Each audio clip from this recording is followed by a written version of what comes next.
Side 1's the reading along side, and side 2 is the listening side.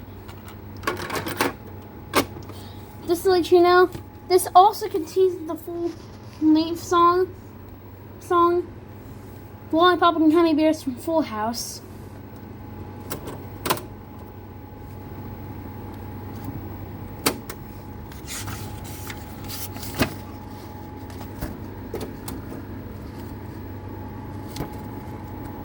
This is your Berenstain Bears storybook.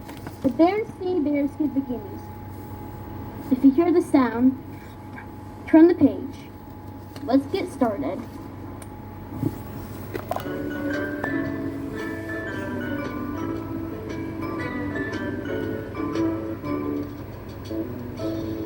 When a cub's behavior takes a turn for the worst, it's hard for parents to know what to do first. The Berenstain Bears Get the Gimmies by Stan and Jan Berenstain. A first-time book, published by Random House. Of course, the members of the Bear family, who lived in the big treehouse down a sunny dirt road in Bear Country, loved each other. They loved each other very much. Brother and Sister Bear loved their Mama and Papa. Naturally, Mama and Papa Bear loved their cubs. And of course, they were nice to them, as nice as they could be. But sometimes, they were a little too nice. Sometimes the cubs got too many treats, too many toys, and too many rides on the bucking duck at the mall. Maybe that's why Brother and Sister Bear got the Gimmies. Or maybe it was because there were treats, toys, and fun things to do wherever they looked. At the supermarket, at the mall, on TV, and just about every which where. Maybe that was why they began making a fuss to get what they wanted. Especially at the supermarket checkout, where there were always stacks and stacks of candy and other goodies. "Now, cubs," Mama Bear said as the family got into the checkout line, and she saw that old gimme gleam in their eyes. "We can't have a big fuss every time we pass candy. I simply won't stand for it." "But Mama," whined Sister. "Balls, my Sorry favorite. about that. And chewy choppers, my favorite," whined Brother. "Now hush," said Mama. "I simply won't listen to another word." That's when Papa Bear smiled and said, "Now, Mama, you're only young once," and handed the cubs their favorite treats. "It's only too true," said Mama as they were leaving the supermarket, "that you're only young once. But that's all the more reason to learn proper behavior while you're still young. And I certainly think—" "Look, look!" shouted Sister. "A new ride!" "Hey, a bucking frog!" shouted Brother. "That looks even better than the bucking duck. May we ride it, please? May we please?" Now, Papa had just bought them treats, and he thought that was enough for one day. But the cubs made such a fuss that he sighed, Don't mind the background, dug that's into just his my mother. pocket, and put some money in the slot. Papa looked at Mama and shrugged. "Cubs will be cubs," he said.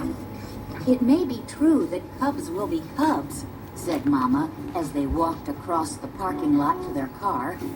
"But that's no excuse for jumping up and down and making a scene every time they see something they want." "Look, look!" shouted the cubs once again.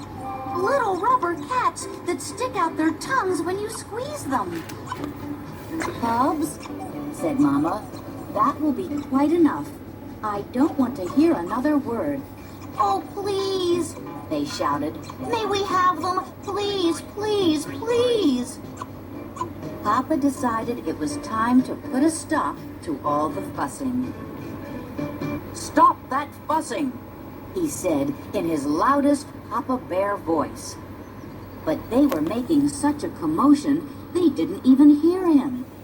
Sister was jumping up and down so hard that she fell over backward and started kicking her feet in the air. "Please, please!" shouted the cubs so loudly that the whole parking lot took notice. Said embarrassed Papa to the toy seller. "Two of those rubber pussycats, please." Now, right before I continue, it kind of looks like Brother Bear is dancing. It's kind of weird. The rubber pussycats not only stuck out their tongues when you squeezed them, they went squeak, squeak as well. And they squeak, squeak all the way home. Mama was quite annoyed by the time they got back to the treehouse. But Papa was so angry he could hardly speak. It wasn't until the cubs had gone about their business and Mama had made a pot of tea that Papa's voice came back loud and clear. "Of all the outrageous, disgraceful, embarrassing behavior I have ever seen," he roared, "that selfish, greedy performance by our cubs was the worst. Brother and sister have the worst case of the galloping, greedy Gimmies I've ever seen." "Yes," said Mama, calmly sipping her tea. "But have you ever stopped to think about why they have the Gimmies? Perhaps their greedy behavior isn't all their fault. Perhaps it's partly our fault for giving in every time they make a fuss." Papa listened quietly. "Perhaps so," he said. "It's up to us," she continued, "to explain things to them, to help them understand why it's important not to be greedy." Then Papa called the cubs in for a talking to. He told them why it wasn't a good idea to be selfish and greedy and want everything in sight. "Selfish, greedy cubs," He explained, "can never be happy, because you just can't have everything you want all the time. Life isn't like that. Do you understand?" "Oh, yes, Papa, we understand," they said. He talked to them about counting their blessings, which meant enjoying the things they had instead of forever wanting more and more and more. "Does that make sense to you?" He asked. "Oh, yes, Papa," they said. "It makes a lot of sense." That's when the cubs heard the sound of a familiar car door. It was Grizzly Gramps and Gran come to call.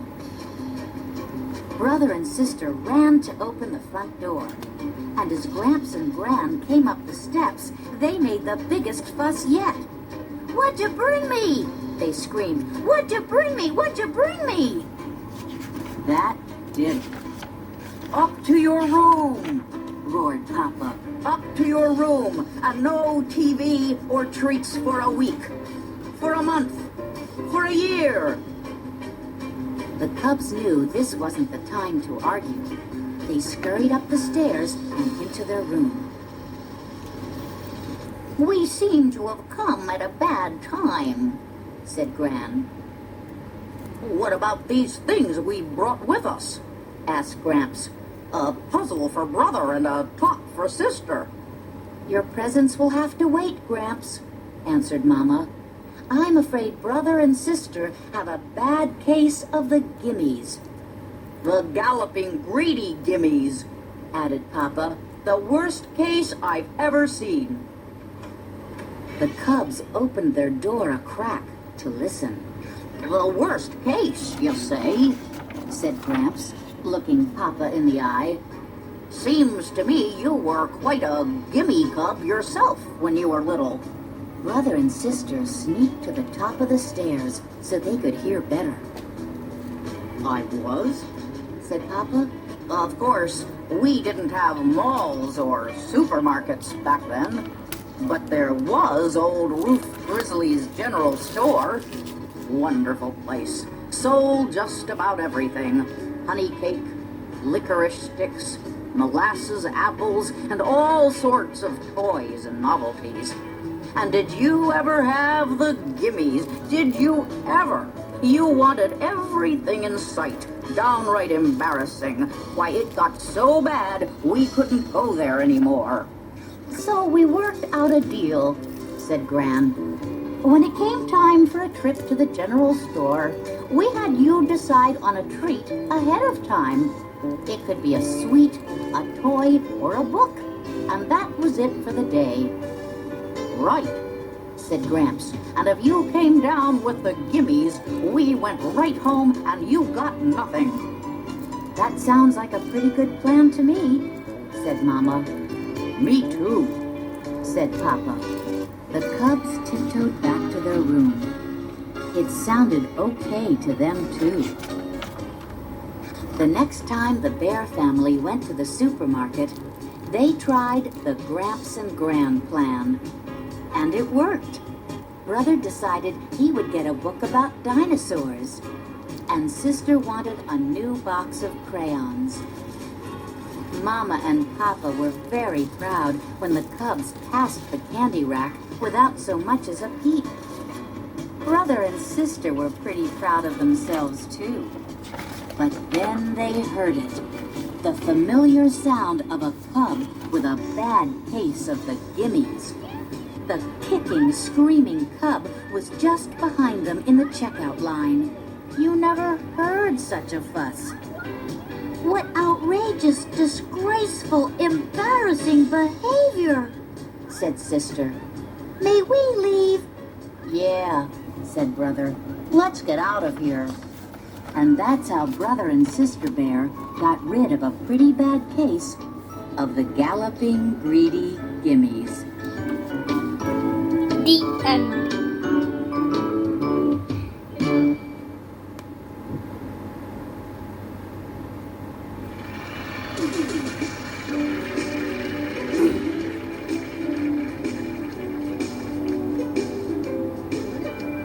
I'm riding down the aisle in a shopping cart.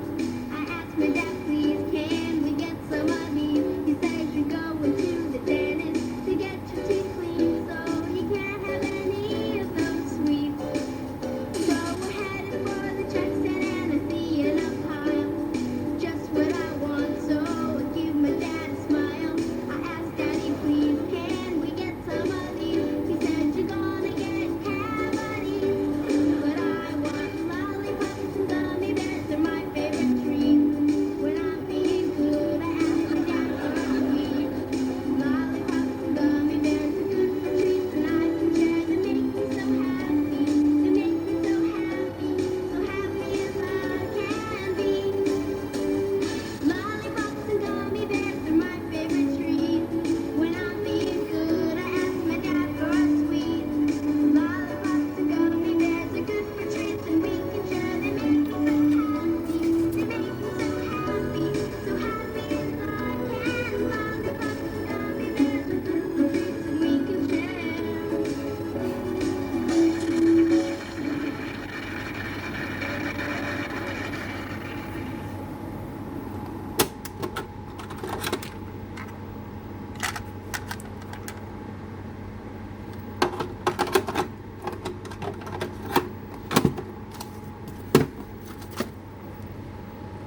The listening side will be on part 2.